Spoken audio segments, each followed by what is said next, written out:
Olá! Os últimos dias aqui no Brasil mudaram o panorama do que pode acontecer em 2022. Antes do tema de hoje, sempre lembrar aquele pedido que eu faço no início de cada vídeo. Vá ao nosso canal Como Enfrentar a Direita no Brasil, se inscreva. O tema de hoje tem relação direta com o temporal político que aconteceu a partir de decisões do Supremo Tribunal Federal. É um momento histórico. Poucas pessoas podem viver momentos históricos no seu período de vida. Aqui no Brasil, nós poderíamos falar, por exemplo, da crise de 54 que resultou no suicídio de Getúlio Vargas. Poderíamos falar da campanha da legalidade em 1961, quando o então governador do Rio Grande do Sul, Leonel Brizola, garantiu a posse de João Goulart após a renúncia de Jânio Quadros. Poderíamos falar do golpe de 64.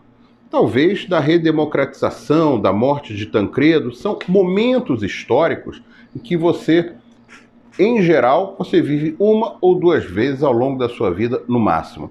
Este é um momento histórico, por tudo que aconteceu no Brasil nos últimos anos e pela participação de um personagem que é central na política brasileira desde os anos 80, Luiz Inácio Lula da Silva. Candidato a presidente da República em 89, 94 e 98, Lula chega ao governo em 2002, é reeleito em 2006, faz a sua sucessora em 2010 e depois essa sucessora ainda ganha a eleição de 2014. É impedido de se candidatar em 2018 e hoje todos sabemos, com várias ações na justiça, junto com a mídia, que eram um prolongamento do golpe de 2016. Impedir Lula em 2018 era o prolongamento do impeachment de 2016. Todas essas ações, hoje desmoralizadas no Brasil e também no exterior, levam a que este momento, em que Lula pode reafirmar, se quiser, a sua candidatura, a um momento histórico aqui no Brasil. E por que isso? O Brasil passa, depois de muitos anos, talvez depois de um período do regime militar ali em 1968 até 1974, em que havia efetivamente o governo de extrema-direita militar, pela primeira vez a experiência de um governo de extrema-direita saído das urnas. Isso mudou o panorama do Brasil, mudou o posicionamento internacional do nosso país e mudou também toda a geografia econômica, com o desmonte de parte do Estado e também com as alterações nas prioridades internas. O desemprego aumentou e a crise da pandemia fez com que o país vivesse, como vive atualmente, um rumo de incerteza. A participação de Lula na possível eleição em 2022 muda primeiro um panorama claro na área da esquerda. Não há ninguém que tenha a história e o peso político de Lula. E é inviável que haja outro candidato deste campo num eventual segundo turno. Por quê? Desde 1989, o PT, com a participação efetiva de Lula, ou é primeiro ou é segundo lugar nas eleições presidenciais. Lula não tem como sair de uma eleição presidencial em primeiro turno com menos de 30% ou 35% dos votos. Vale ressaltar que esse é um ponto claro e que os próprios adversários já sabem. Está definida a vaga da esquerda no segundo turno, até porque viram um atrativo de outros segmentos. A esquerda, que poderia sair extremamente dividida na eleição, sairá ou unida em torno do nome de Lula ou com dissensões muito pequenas e sem muita expressão eleitoral, porque é natural que o nome de Lula seja o nome que vá galvanizar o apoio de outros partidos, de candidatos a governador, de candidatos a deputado, em algumas áreas. Nós podemos mostrar, no quadro que você vê agora, a força de cada região do país e como ela é dividida. O Nordeste, por exemplo, tem 27% do eleitorado nacional. Do Nordeste, o Lula sairá com uma grande vantagem. Por todo o histórico, a gente não precisa repetir aqui do que foi feito, de como o Nordeste se desenvolveu nos anos em que o PT esteve à frente, principalmente nos anos em que Lula esteve à frente da presidência da República. São Paulo tem 22% do eleitorado. O restante do Sudeste, tirando São Paulo, Minas Gerais, Rio de Janeiro e Espírito Santo, a grosso modo tem perto de 21%.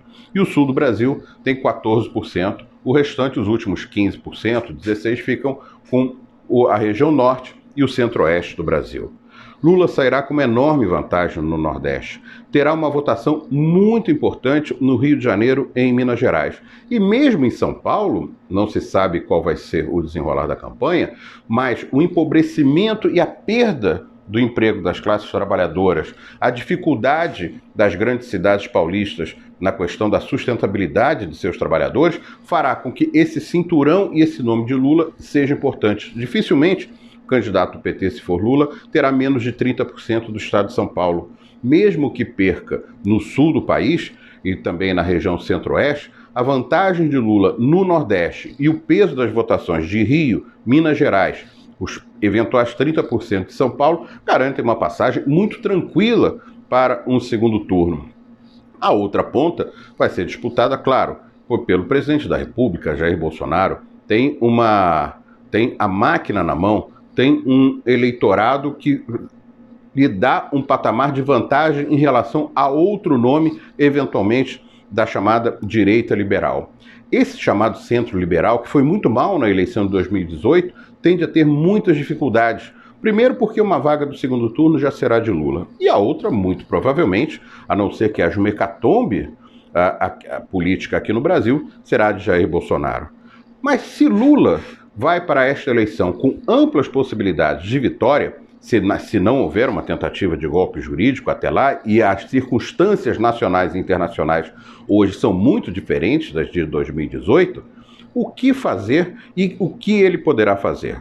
No discurso que fez em São Bernardo do Campo, nos sindicatos metalúrgicos, Lula colocou algumas coisas centrais. Primeiro, vai mexer na situação do petróleo. Esse é um ponto que nós, inclusive, colocamos no livro, Como Enfrentar a Direita no Brasil, fundamental. O que foi feito de desmonte da área do pré-sal e também das refinarias da Petrobras, isso fez com que o Brasil, de autossuficiente em petróleo e caminhando para a autossuficiência em refino de petróleo, passasse a importar gasolina, óleo diesel dos Estados Unidos e de outros países. Isso faz com que o Brasil exporte petróleo cru, mais barato, e importe refinados de petróleo mais caros. É preciso reverter isso rapidamente. E Lula deixou claro que vai reverter muito provavelmente a estrutura, a venda da petroquímica da Petrobras, a venda do setor de distribuição da BR Distribuidora e também a cessão dos postos de petróleo. Como isso vai ser feito, ele não falou, mas provavelmente vai mexer nesse campo de maneira muito forte.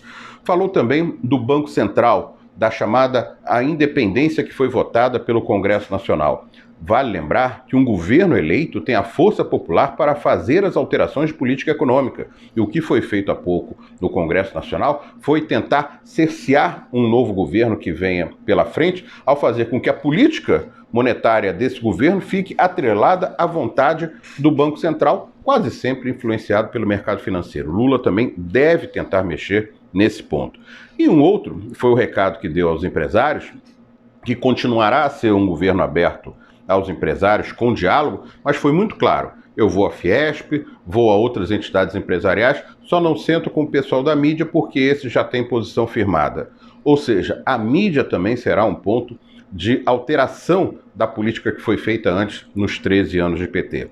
E essa política eventual de um governo Lula será mais ou menos progressista do que já foi? Aí a resposta é com o cidadão. Tudo vai depender de como a sociedade brasileira vai dar base para que um eventual governo progressista possa atuar de maneira mais firme, mais rápida para reverter o desmonte da economia brasileira, ou terá que fazer as negociações que muitas vezes travam mudanças mais radicais.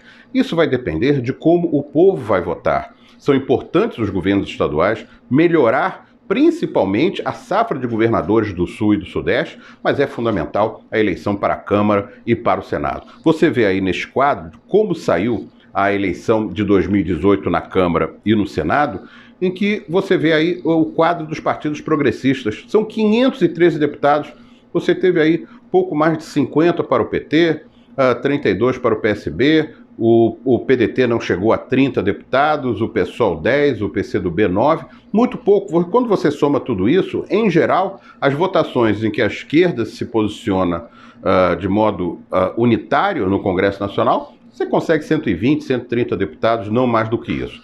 Se um eventual governo Lula em 2022 precisa fazer mudanças para retomar o desenvolvimento da economia brasileira precisa também de base para enfrentar os pontos mais fundamentais dessa mudança. Porque senão o que acontecerá é que o empresariado vai cercar, os conservadores vão cercar no Congresso Nacional e as mudanças mais profundas não acontecerão. Ou seja, é preciso mobilização da base da sociedade para a efetiva mudança e é preciso que a população vote em candidatos comprometidos. É muito natural que em áreas, por exemplo, do Nordeste, o PSB em massa vá apoiar a candidatura de Lula. Acontece que o PSB são dois, um PSB do Sul, né, que é extremamente conservador e tem sido quase que linha auxiliar do PSDB, e o PSDB do Nordeste, que tem uma postura mais progressista. Mas vale lembrar que esse PSB terminou votando a favor do impeachment de Dilma Rousseff em 2016. Portanto,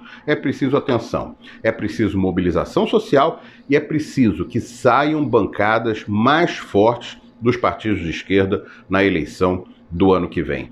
Esse é o ponto. Se as bancadas forem maiores, as mudanças podem ser mais profundas. Se as bancadas forem menores, as alianças com os setores mais conservadores terão que ser feitas e as mudanças serão mais suaves. Claro que um novo governo, né, de Lula após Jair Bolsonaro terá mudanças extremamente positivas para o conjunto do país, a começar pelo que foi feito nos 13 anos anteriores do PT no governo. Mas, se você quiser aprofundar as mudanças necessárias e reverter algumas decisões que foram tomadas entre Temer e Bolsonaro, como as reformas trabalhistas e previdenciárias, esvaziamento dos sindicatos, nós precisaremos de bancadas mais fortes na Câmara dos Deputados. Esse é um recado importante depois desses dias que mudaram o panorama político aqui do Brasil. Eu faço novamente o apelo, agradeço muito, Marco Antônio Monteiro, a sua participação, mas vá lá no canal, se inscreva e se quiser mais detalhes, o livro Como Enfrentar a Direita no Brasil está à venda na Amazon.com.br. Voltamos ainda esta semana e vamos falar sobre o papel da mídia, primeiro da mídia privada e depois da mídia pública na sociedade do nosso país. Muito obrigado.